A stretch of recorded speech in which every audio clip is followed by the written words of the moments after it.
అత్యాధునిక టెక్నాలజీతో నడుము మరియు వెన్నునొప్పికి treatment. Tejas spine care, Somajiguda, Sainikpuri, Gachibowli.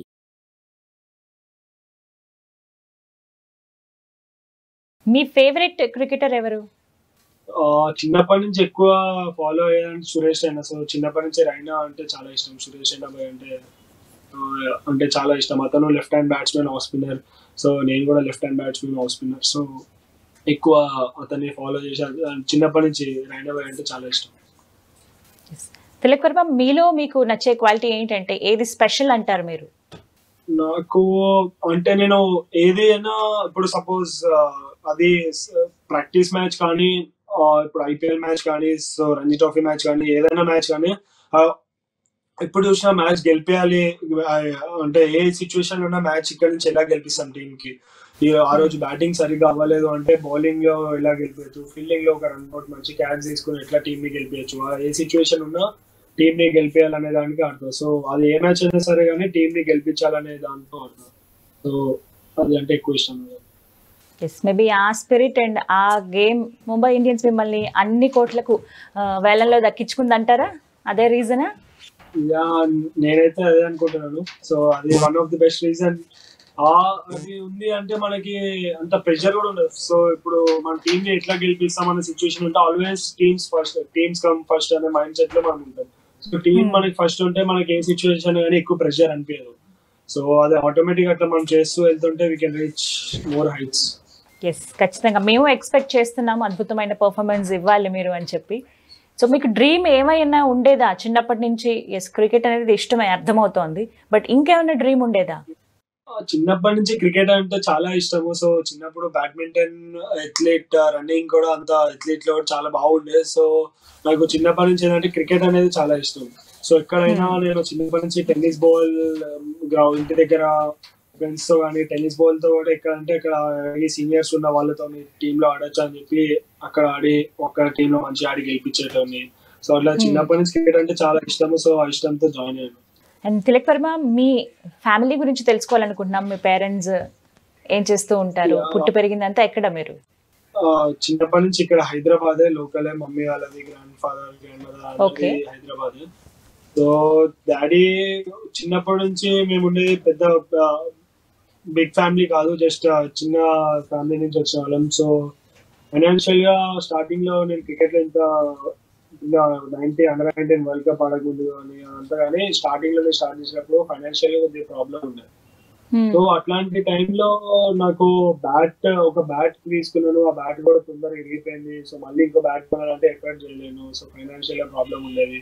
So అలాంటి టైంలో నాకు కోచ్ బాగా హెల్ప్ చేశారు. మా కోచ్ సలాం భాయ్ సార్ ఒక బ్యాట్ ఇచ్చేటోళ్ళు. ఆ బ్యాట్ ఇచ్చి దాన్నే థ్రెడ్డింగ్ చేసుకుని, దాన్నే టేప్ వేసుకుని, అలానే అండర్ 14 కి హైదరాబాద్ ఎక్స్పీరియన్స్ చేశారు. దాంతోనే ఆడి. సో దాని తర్వాత కూడా మళ్ళీ నాకు కొనాలి అంటే నా బ్యాట్ కి ఎఫర్ట్ చేసేంత ఫైనాన్షియల్ గా ప్రాబ్లం ఉండేది. సో అకాడమీ ఫీజే మేము డాడీ చేస్తూ అదే కట్టేటోళ్ళము. మళ్ళీ దాంతో పాటు క్రికెట్ ప్రొడక్ట్స్ తీసుకోవాలి, టోర్నమెంట్స్ కి చేయాలి, అది అంటే కష్టం అయ్యేది. సో అట్లా అండర్ 14 కి హైదరాబాద్ రిప్రజెంట్ చేసి హైయెస్ట్ రన్ గేటర్ వచ్చాను అక్కడ. అది రావని మళ్ళీ అండర్ 16కి వెళ్ళి అండర్ 16 లో అదే బ్యాట్ తో మళ్ళీ దాన్ని టేప్ చేసుకుని, దాన్ని థ్రెడింగ్ చేసుకుంటూ ఆడి. సో అండర్ 16 లో హైయెస్ట్ రన్ గేటర్ వచ్చిన తర్వాత నాకు స్పాన్సర్షిప్, కాంట్రాక్ట్స్ అనేవి అన్ని వచ్చింది. సో అక్కడి నుంచి కొద్దిగా బెటర్ అయింది. తిలక్ వర్మ, ఎప్పుడన్నా ఫైనాన్షియల్ క్రైసిస్ మీరు ఎదుర్కొన్నారా ఫ్యామిలీ పరంగా ఉన్నప్పుడు? ఇంకా క్రికెట్ అనేది అప్పుడప్పుడే స్టార్ట్ చేస్తూ ఉన్నప్పుడు అలాంటి రోజులు ఉన్నాయా? అవును, అట్లా స్టార్టింగ్ లో అనేది చాలా కష్టంగా ఉండేది. సో డాడీ పొద్దున్న నుంచి సాయంత్రం వరకు అదే వర్క్ చేస్తా, అన్నయ్యకి చదివిస్తా, మళ్ళీ నాకు చదువు ప్లస్ ఇంకా క్రికెట్ రెండు అంటే కొద్దిగా కష్టం. సో అట్లాంటి టైంలో టఫ్ పీరియడ్ ఉంది చాలా. సో అట్లాంటి టైంలో ఇందాక చెప్పినట్టు కోచ్ హెల్ప్ చేశారు. వేరే వాళ్ళ దగ్గర నుంచి ప్యాడ్స్ కానీ, గ్లౌస్ కానీ అలా తీసుకుని ఇచ్చి నాకు వాటితో ఆడి. సో స్టార్టింగ్ లో కష్టంగా ఉండేది. సో అట్లాంటి టైంలో సపోర్ట్ చేస్తారు. సో నేను ఆ పీరియడ్ ఎంజాయ్ చేస్తా, కష్టపడతా ఆడా. సో ఇప్పుడు కూడా అంతే. ఇప్పుడు ఏమన్నా ఫెయిల్యూర్స్ కానీ, ఏమన్నా బ్యాడ్ టైం నడుస్తున్నా కూడా అట్లాంటి ముందు అయినా హార్డ్ వర్క్ మమ్మీ డాడీ చేసిన హార్డ్ వర్క్, కోచ్ చేసిన హార్డ్ వర్క్, నేను డైలీ చేసిన హార్డ్ వర్క్ అది చేసుకుని ఇంకా మోటివేట్ అయ్యి సో దాన్ని ఇంకా కంబ్యాక్ చేస్తాను. ఎస్, తిలక్ గారు, అంటే ఎప్పుడైనా అనిపించిందా ఎందుకు ఇంత కష్టపెట్టడం, నేనే వెనకడుగు వేస్తే బాగుంటుంది, వేరే ఏదన్నా చూద్దాంలే, ఎందుకు క్రికెట్ ఇంత కష్టపడి వాటి కోసమనే నాన్న ఓవర్ టైం చేయటం, ఇవన్నీ ఎందుకని అనిపించిందా ఏదైనా ఒక పాయింట్ లో? ఇంట్లో వాళ్ళైతే ఎప్పుడు స్పోర్ట్స్ కి సపోర్ట్ ఉండే, ఎప్పుడైతే ఏం చెప్పేవాళ్ళు కదా, ఇంట్లో ఏమైనా ప్రాబ్లం ఉన్నా కూడా ఏం చెప్పేటోళ్ళు కాదు.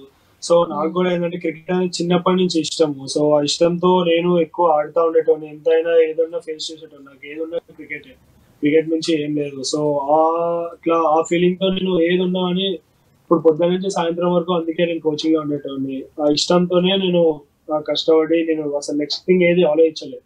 సో ఇప్పటి నుంచి నాకు ఏది ఉన్నా ముందు అయినా వెనకాలనే క్రికెట్. సో అలా దాంతో నేను అట్లనే ఆడేటోని. ప్లస్ ఇంట్లో వాళ్ళ సపోర్ట్ కూడా ఎప్పుడు ఏమైనా కూడా ఇంట్లో నుంచి ఎప్పుడు బాగా సపోర్ట్ ఉండేది, కోచ్ నుంచి బాగా సపోర్ట్ ఉండేది. సో దాంతో నేను అట్లా ఎప్పుడు ఏమనుకోలేదు. జస్ట్ ఏదన్నా నాకు జస్ట్ క్రికెట్ లైఫ్ అని చెప్పి అట్లా ఆడేటోని. ఎస్, అంటే మిమ్మల్ని చూస్తే అర్థమవుతుంది, అంటే ఏదైనా ఒక గోల్ పెట్టుకుని దాని వైపే మనం వెళుతూ ఉంటే ఎన్ని కష్టాలు ఉన్నా కూడా బట్ దానికి ఫ్యామిలీ సపోర్ట్ కూడా ఉంటే ఖచ్చితంగా రీచ్ అవుతాము. ఎంత ప్రెషర్ అండ్ ఎంత బాధ అయితే పడ్డామో అంతకు మించి రెట్టింపు సంతోషాన్ని అనుభవిస్తామని తిలక్ వర్మ మిమ్మల్ని చూస్తే మాకు అర్థమవుతుంది. Once again congratulations for that. So మీరు యంగ్ జనరేషన్, అంటే ఇప్పుడు వస్తున్న వాళ్ళు చాలా మంది ఉన్నారు కదా, వాళ్ళకి ఏమైనా చెప్పాలనుకుంటున్నారా? చాలా మంది ఏంటంటే ప్రత్యేకించి సౌత్ ఇండియన్ అంటే తెలుగు రాష్ట్రాల్లో ఉన్న వాళ్ళకి క్రికెటర్స్ ఎవరైతే వస్తూ ఉన్నారు ఇప్పుడు వాళ్ళకంత అవకాశాలు రావట్లేదు, కంపీట్ చేయలేకపోతున్నారు నార్త్ వాళ్ళతో, తెలుగు వాళ్ళు అంత చక్కగా చూడరని చాలా మంది నుంచి విన్నాం మేము. సో మీరేం చెప్తారు? ఇప్పుడు ఉన్న ప్రస్తుతానికి కాంపిటీషన్ ఎక్కువ ఉంది. సో ఎప్పుడు మనం ఏదైనా ఒకటి డీప్ గా ఆలోచిస్తా ఉంటే డైలీ ఎవ్రీ డే దాని గురించి మనం ఆలోచిస్తాం, మనం విజువలైజ్ చేస్తూ ఉండాలి. సో కంపల్సరీ అలా చేసిన వాళ్ళు ఆటోమేటిక్ ఒక 1 year కానీ సో 2 years కాకపోయినా సో నెక్స్ట్ ఇయర్ 100% ఛాన్స్ వస్తుంది. సో మనం అనుకున్న దానికి ఇప్పుడు ఒక రోజు చేసి 2 రోజులు చేసి ఉండదు, ఖచ్చితంగా దానిపైన ఎవ్రీడే వర్క్ చేస్తా. మన హార్డ్ వర్క్ అనేది ఇట్స్ కంపల్సరీ. హార్డ్ వర్క్ ఉంటేనే సక్సెస్ ఉంటుంది. సో హార్డ్ వర్క్ తో పాటు నేను ఒకటి చేస్తాను, సీనియర్స్ కి కానీ సీనియర్స్ కోచెస్ ఎవరు కానీ రెస్పెక్ట్ ఇవ్వాలి. రెస్పెక్ట్ అనే ఉండి హార్డ్ వర్క్ అని ఉంటే సక్సెస్ ఎప్పుడైనా వస్తుంది. సో నాకు ఇప్పుడు ప్రస్తుతానికి ఉన్నదైతే ఇది మెయిన్ థింగ్. యంగ్స్టర్స్ కి చెప్పాలనుకునేది రెస్పెక్ట్ అనేది హార్డ్ వర్క్ ఉంటే సక్సెస్ ఎప్పుడైనా వస్తుంది. అది నాకు అట్లా చెప్పాలి. ఎస్, అండ్ మీ జర్నీలో మీరు ఇక్కడి వరకు రావడానికి ఒక వేలో మీరు వెళ్ళటానికి మీకు తోడ్పడింది ఎవరెవరు? అమ్మ నాన్న ఖచ్చితంగా వాళ్ళ పేర్లు చెప్తారు, పేరెంట్స్ అనే వాళ్ళు మీకు ఎప్పుడు ముందే ఉంటారు, బట్ ఇంకా మీకు హెల్ప్ఫుల్ గా ఉన్నది ఎవరు? నాకు మా మదర్ ఫాదర్ కంపల్సరీ, దాంతోపాటు కోచ్, వీళ్ళ ముగ్గురు నాకు లైఫ్ లో సపోర్ట్ బాగా చేశారు. సో క్రెడిట్ అంతా ఇదే. ప్లస్ హైదరాబాద్ కూడా నాకు బాగా అసోసియేషన్ కూడా బాగా సపోర్ట్ చేసింది. సో నేను థ్యాంక్స్ చెప్పాలనుకుంటున్నాను. మీ తండ్రి గారు ఒక ఎలక్ట్రీషియన్ గా ఉండి తను ఎంతో కష్టపడి రాత్రి పగళ్ళు ఓవర్ టైం చేస్తూ మిమ్మల్ని ఈ స్థాయిలో ఇప్పుడు నిలబెట్టారు. అండ్ మీ కోచ్ మీకు తగినట్టుగా మీలో ఉన్న అంటే మీకు ఇంకా మెళకువలు పెంచడంలో కావచ్చు, మీ మైనస్లు ప్లస్లు అన్ని తెలుసుకుని మిమ్మల్ని ఈ స్టేజ్లో నిలబెట్టారు. సో ఏమన్నా ఒక్క మాటలో చెప్పాలి అని అంటే వాళ్ళ గురించి ఏం చెప్తారు తిలక్ వర్మ? వాళ్ళు లేకపోతే నాకు సక్సెస్ అనేది లేదు, అది అంతే. వాళ్ళు మై బ్యాక్ బోన్ అంతే. సో వాళ్ళు లేకపోతే నాకు సక్సెస్ లేదు. చిన్నప్పటి నుంచి ఇప్పటి వరకు ఏదన్నా వాళ్ళ సపోర్ట్ కానీ, నా ఫెయిల్యూర్స్, నా గుడ్ టైమ్స్ అంతా ఏదైనా షేర్ చేసుకున్న వాళ్ళతోనే. సో వాళ్ళు లేకపోతే నాకు సక్సెస్ అనేది లేదు. ఎస్, ఒక గేమ్ అన్నాక గెలవడం ఓడిపోవడం సహజం ఇది. సో తిలక్ వర్మ ఓటమిని ఏ విధంగా తీసుకుంటారు మీరు? అవును, విన్నింగ్ లూజింగ్ అనేది part of the game. So ఎప్పుడు కానీ ఓడిపోతానో అప్పుడు నా ఫెయిలియర్స్ నుంచి ఏమేమి బెటర్ చేయగలుగుతాం. ఓడిపోయినప్పుడు మనకి మిస్టేక్స్ అనేవి అవుతాయి, మిస్టేక్స్ అవుతూనే ఓడిపోతాం. సో ఆ మిస్టేక్స్ ని మళ్ళీ ఎప్పుడు రిపీట్ చేయకుండా ఉంటాము. రిపీట్ చేయకపోతే మళ్ళీ మనం బెటర్ ఎట్లా ఓవర్కమ్ చేస్తాము. సో నేను నా మిస్టేక్స్ గురించి ఆలోచిస్తూ ఉంటాను ఓడిపోయినప్పుడు. సో ఎప్పుడు ఓడిపోతామో అప్పుడే ఇంకా మనకి తెలుస్తుంది. గెలిచినప్పుడు ఎక్కువ హ్యాపీనెస్ తో ఉంటే మన గేమ్ గురించి మనం రియలైజ్ అవ్వము. సో అందుకే నేను ఫెయిలియర్స్ అయినప్పుడు నా గేమ్ గురించి నేను రియలైజ్ అయ్యి ఎక్కువ ఫోకస్ చేస్తాను ఇంకా. సో దట్ ఆ విధంగా చేస్తే నాకు మళ్ళీ ఎక్కువ సక్సెస్ వస్తుంది. ఎస్, ఐపీఎల్ మ్యాచ్ ని మీరు ఇన్ని రోజుల పాటు ఒక క్రికెట్ లవర్ గా అలాగే మిగతా అన్ని టీమ్స్ ని అంటే జస్ట్ ఒక వ్యూయర్ గా చూస్తున్నారు, బట్ ఇప్పుడు ఒక ప్లేయర్ మీకు టఫ్ కాంపిటేటర్ ఏ టీం అంటారు? ఆఫ్ కోర్స్ ముంబై ఇండియన్స్ ఉంటే ఆపోజిట్ చెన్నై. చెన్నైయా? ఓకే, ఎందుకని? చెన్నై అనేది వాళ్ళు ఇప్పుడు ముంబై ఇండియన్స్ అనేది 5 times champions. So Chennai 4 times champion. So they are of course tough competition. మళ్ళీ చెన్నై సూపర్ కింగ్స్ లో one of the legend of the world cricket Dhoni. So Dhoni, Jadeja, so అట్లాంటి చాలా మంచి ప్లేయర్స్ ఉన్నారు. చెన్నై అనేది చాలా tough competition. So tough competitor అంటే చెన్నై మీకు. సో మరి ఈసారి కప్ గెలుచుకుంటుందా ముంబై ఇండియన్స్? యా ఖచ్చితంగా. అందులో తిలక్ వర్మ పాత్ర ఖచ్చితంగా ఉంటుందంట. మేము కూడా ఎక్స్పెక్ట్ చేస్తున్నాం Tilak Varma. First of all మాకు మా తెలుగు అబ్బాయి ఆడుతున్నందుకు చాలా చాలా సంతోషంగా ఉంది. మేము ఇంకా టీవీలకి అతుక్కుపోతాము.